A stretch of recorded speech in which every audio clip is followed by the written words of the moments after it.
CBSE NCERT class 10 maths और उसमें हमारे पास अगला क्वेश्चन है क्वेश्चन 14। हम लोग चैप्टर 1 का टेस्ट 3 कर रहे थे। पिछली वीडियो में हमने कुछ पार्ट किया था, इस वीडियो में हम लोग थोड़ा और करते हैं। तो यहाँ पर हमारे पास P की वैल्यू दी हुई है, Q की वैल्यू दी हुई है और R की वैल्यू दी हुई है और हमें HCF और LCM फाइंड आउट करना है PQR का। तो यहाँ पर सबसे पहले हम लोग बहुत ही ध्यान से PQ और R की वैल्यू लिखेंगे, क्योंकि कई बार क्या होता है कि कई बार हम लोग क्वेश्चन ही गलत उतार लेते हैं और वैल्यूज़ गलत उतार लेते हैं, जिसके कारण क्या होता है, जिसके कारण फिर हम लोग आगे क्वेश्चन सही भी सॉल्व करते हैं, पर क्योंकि शुरू में ही गलती हो जाती है तो फिर दिक्कत हो जाती है। तो P है एक्स स्क्वायर वाई क्यूब। तो यहाँ देखिए एक्स स्क्वायर वाई क्यूब। उसके बाद Q हम लोग देखते हैं तो एक्स वाई पावर 4। तो Q हमारे पास हो गया एक्स वाई और इसकी पावर 4। उसके बाद R हमारे पास है एक्स 5 वाई स्क्वायर। तो यहाँ देखिए x की पावर 5 और y का स्क्वायर, ये हमारे पास P Q और R हो गया। ठीक है, अब हमें क्या करना है, HCF और LCM निकालना है PQR का। तो लिखने का तरीका कैसे होता था, तो हम लोग HCF लिखते थे और HCF के बाद ब्रैकेट में P Q R PQR। तो यहाँ पर देख सकते हैं हमारे पास कॉमन x है और हम लोग पावर छोटी लेते हैं, तो पावर 1 यहाँ पर सबसे छोटी है, तो हम लोग सिर्फ x लिख देते हैं, 1 तो शो नहीं करते हैं। बीच में आप चाहें तो इंटू लिख भी सकते हैं, पर आप डायरेक्ट बिना इंटू के भी आप कर सकते हैं। और यहाँ पर अगर हम लोग y देखें तो ये हमारे पास y हो गया, तो y हमारे पास हो गया 2, 4 और 3। तो हम लोग छोटी पावर लेते हैं, तो यहाँ पर 2 सबसे छोटी है, तो एक्स वाई स्क्वायर। ठीक है, तो HCF ऑफ PQR हमारे पास हो गया एक्स वाई स्क्वायर। अब हम लोग LCM भी लेना है, तो यहाँ पर हम लोग LCM लेते हैं, तो ये हमारे पास हो गया LCM। तो PQR का LCM P Q R। तो PQR का LCM हम लोग देखें तो फिर से कॉमन हम लोग लेते हैं x, उसकी हाईएस्ट पावर लेते हैं तो 5 हो जाएगा। तो यहाँ पर हम लोग लिख सकते हैं x की पावर 5 और यहाँ पर इंटू, तो इंटू लिखने की ज़रूरत है नहीं, हम लोग आगे बढ़ सकते हैं। तो y कॉमन है और हाईएस्ट पावर 4 है, तो y की पावर 4। तो x की पावर 5 और y की पावर 4। LCM में सब लेते हैं पर और कुछ तो है ही नहीं, तो यहाँ पर ये LCM हो जाएगा, ये हमारा HCF हो जाएगा। बहुत ही ध्यान से धीरे धीरे हम लोग आगे बढ़ेंगे इन क्वेश्चंस में। 2 मार्क्स के हैं। ठीक है, आगे बढ़ते हैं। आगे हमारे पास क्वेश्चन नंबर 15 है। यहाँ पर फिर से x की वैल्यू दी हुई है, y की वैल्यू दी है। 2025 1 मार्क्स का, 2025 2 मार्क्स का। तो ऐसे क्वेश्चन इसी साल पूछे गए, तो हम लोग को ध्यान देना है इस तरह के क्वेश्चंस पे। x की वैल्यू फिर से दी हुई है, y की वैल्यू दी हुई है। HCF और LCM को इस बार घटाना है, मतलब सिर्फ HCF LCM नहीं निकालना है, उसके बदले हमें इन दोनों को घटाना है और ऑप्शन सेलेक्ट करना है। ठीक है, तो चलिए हम लोग इसको देखते हैं। फिर से क्वेश्चन सही सही उतारेंगे। x is equal to AB cube. तो यहाँ पर x हो गया, x is equal to AB cube. उसी तरह y बहुत अच्छे से लिखेंगे, 3 नीचे नहीं लिख देंगे, बीच में नहीं लिख देंगे, है ना, वरना फिर गलत हो जाएगा। y हमारे पास है a क्यूब b। तो y हमारे पास कितना हो गया, a क्यूब, y हमारे पास हो गया a क्यूब b। जैसे एक्स वाई था, यहाँ ए बी है, कोई दिक्कत नहीं है। तो यहाँ पर हम लोग सबसे पहले HCF लेंगे, किसका, एक्स और वाई का। तो HCF of x comma y. तो यहाँ पर एक्स कॉमा वाई का हम लोग HCF लेते हैं, तो कॉमन हमारे पास ए है, तो ये हमारे पास ए हो गया। और HCF में हम लोग छोटी वैल्यू लेते हैं, तो पावर 1 तो लिखते हैं नहीं, तो यहाँ मैं लिख नहीं रहा हूँ। बी हमारे पास ये हो गया और हम लोग छोटी पावर लेते हैं, तो 1 यहाँ छोटा है, तो ए बी हो जाएगा। उसी तरह हम लोग LCM लेते हैं, तो ये हो गया LCM। तो LCM हो गया x कॉमा वाई। तो यहाँ पर ये LCM हो गया और यहाँ पर हम लोग देखते हैं x। तो x फिर से a और y में भी a है, तो कॉमन हमारे पास a है, लेकिन LCM में बड़ी पावर लेते हैं, तो 3 हो जाएगा a क्यूब। तो कई बार कन्फ्यूजन होता है, छोटी पावर बड़ी पावर, तो आप प्रैक्टिस करिएगा, थोड़ा देखिएगा, हो जाएगा। यहाँ b और b कॉमन है, तो पावर 3 है, तो हम लोग यहाँ पर b की पावर 3 लिख सकते हैं, तो a क्यूब b क्यूब। ये हमारा HCF हो गया, ये हमारा LCM हो गया। लेकिन ध्यान देना है, हमें HCF LCM नहीं निकालना था, हमें उन दोनों को घटाना भी था। तो यहाँ पर हम लोग लिख सकते हैं HCF माइनस LCM था, तो थोड़ा सा और इसको लिख देते हैं। वैसे हम लोग देखें तो 1 मार्क्स का है, डायरेक्ट ऑप्शन है, पर क्योंकि हम लोग अभी पढ़ रहे हैं तो हम लोग थोड़ा सा लिख सकते हैं स्टेप वाइज। अगर ये 2 मार्क्स का होता तो पूरा लिखना होता।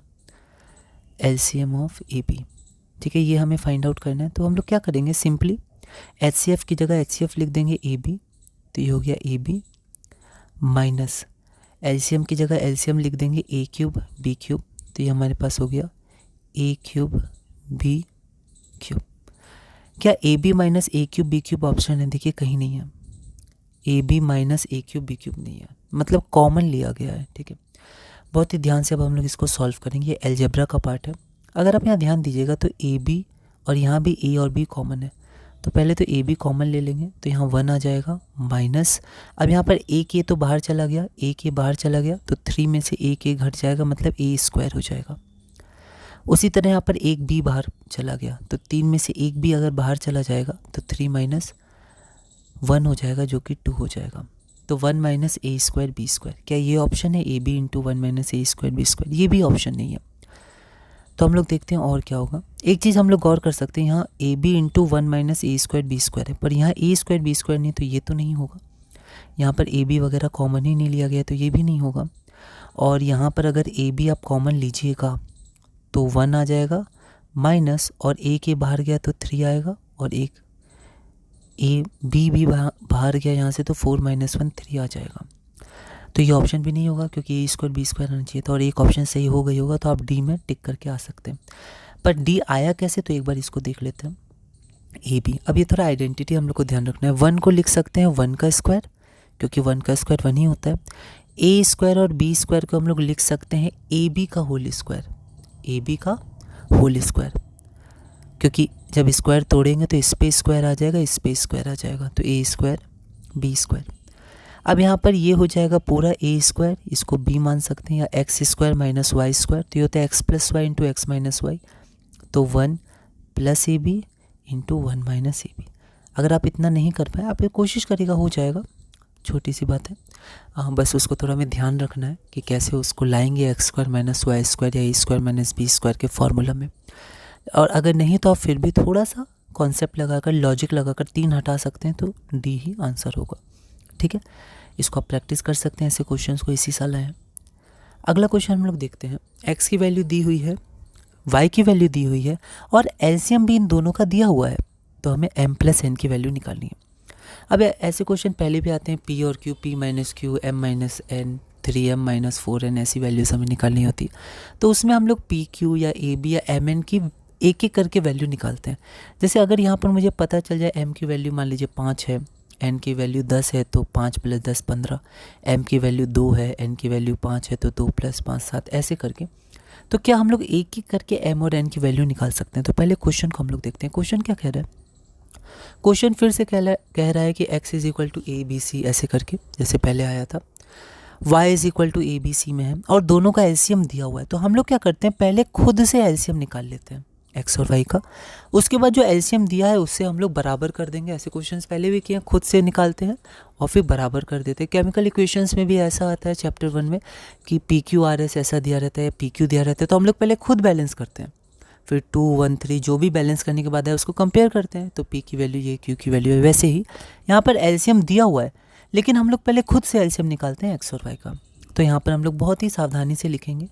तो x की वैल्यू हमारे पास क्या दी हुई है? x की वैल्यू दी हुई है a स्क्वायर बी क्यूब सी की पावर n, तो a स्क्वायर बी क्यूब और c की पावर n। उसी तरह y की क्या दी हुई है? a cube b m c square, तो y हमारे पास दिया हुआ है a cube b square c n, ठीक है, a cube b m c square है ना, तो इसी में दिक्कत हो सकती है हमें, तो बहुत ही हमें ध्यान रखना है। तो एक बार x भी चेक कर लेते हैं, a square b cube c n, a square b cube c power n, y है a क्यूब बी एम और c क्या है? सी स्क्वायर है, तो ये हमारे पास सी स्क्वायर हो गया। अब हम लोग खुद से एक बार एलसीएम निकालते हैं x और y का। तो यहाँ देखिए, LCM of x comma y, common है तो common, highest power a common है, हाईएस्ट पावर 3 है, तो a का पावर 3, ठीक है। b देखते हैं, तो b power 3 b power m। अब देखिए m बड़ा है कि छोटा है, कैसे पता करेंगे? तो आप m ही ले लीजिए। x होता, y होता, z होता है, इसमें हम लोग ऐसे बड़ी पावर लेते हैं। अब हम लोग 3 और m में कैसे पता करें कौन बड़ा है, क्योंकि m की वैल्यू तो पता ही नहीं है। तो जब भी ऐसा क्वेश्चन है तो आप वही ले लीजिए वेरिएबल, तो b का पावर m ही ले लीजिए। अगर यहाँ 4 5 होता तो भी आप m ही लेते, अगर एक हमें पता नहीं है। वैसे यहाँ पर n पता नहीं बड़ा है या छोटा है, तो आप n ही ले लीजिए, उसको हम लोग बाद में देख लेंगे। तो c की पावर n ले लेंगे। तो ये जो एलसीएम आया वो एलसीएम हमारी तरफ से आया, जो हमने निकाला है। क्वेश्चन में जो एलसीएम है वो ये है। अब दोनों एलसीएम ही हैं तो दोनों बराबर होंगे, तो दोनों को बराबर कर देते हैं। तो यहाँ पर हमारी तरफ से क्या आया, a³ b का पावर m और c का पावर n बराबर एलसीएम कितना दिया हुआ है हमारा क्वेश्चन में, a3 b4 c3।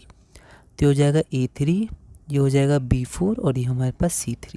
अब देखिए a3 यहाँ सेम है, यहाँ bm है और b4 है, मतलब m बराबर 4। तो m बराबर 4 ये तरीका होता है, आगे बहुत काम आएगा। आगे के साइंस में 11 12 आगे भी ये जनरल क्वेश्चंस होते हैं, ऐसे कंपेयर करके देखते हैं। तो c यहाँ n है और यहाँ पर c3 है, तो n की वैल्यू हमारे पास 3 हो जाएगी। तो m की वैल्यू 4 और n की वैल्यू 3, पर हमें क्वेश्चन क्या चाहिए, m प्लस n। तो बस यहाँ पर हम लोग m प्लस n कर देंगे, m प्लस n। अब आप देखिए m की वैल्यू कितनी है, तो m की वैल्यू 4 है, प्लस n की वैल्यू कितनी है, तो n की वैल्यू 3 है। तो 4 + 3 7, जो हमारा आंसर हो जाएगा। तो ये हमारा b हो जाएगा, जो हमारा आंसर हो गया। ठीक है, तो ये हमारा आंसर हो गया और b हो गया, तो हम लोग यहाँ पर b लिख देंगे। तो इसी के साथ हमारा ये टेस्ट पूरा होता है। तो चैप्टर 1 में हमने कुछ क्वेश्चंस किए, और भी इसके बहुत अलग अलग तरह के क्वेश्चंस पूछे जाते हैं, तो हमें प्रैक्टिस करने हैं, क्योंकि पिछले 1-2 साल से बहुत अलग अलग तरह के और अच्छे अच्छे क्वेश्चन पूछे जाते हैं। पर अभी हम लोग इतने ही करते हैं, अब हम लोग अपने अगले चैप्टर में चलेंगे, उसमें भी हम लोग कुछ बातें करेंगे। चैप्टर 2 बहुत ही इंपॉर्टेंट है, और कुछ टेस्ट करेंगे, और धीरे धीरे CBSE NCERT क्लास 10 मैथ्स में आगे बढ़ेंगे।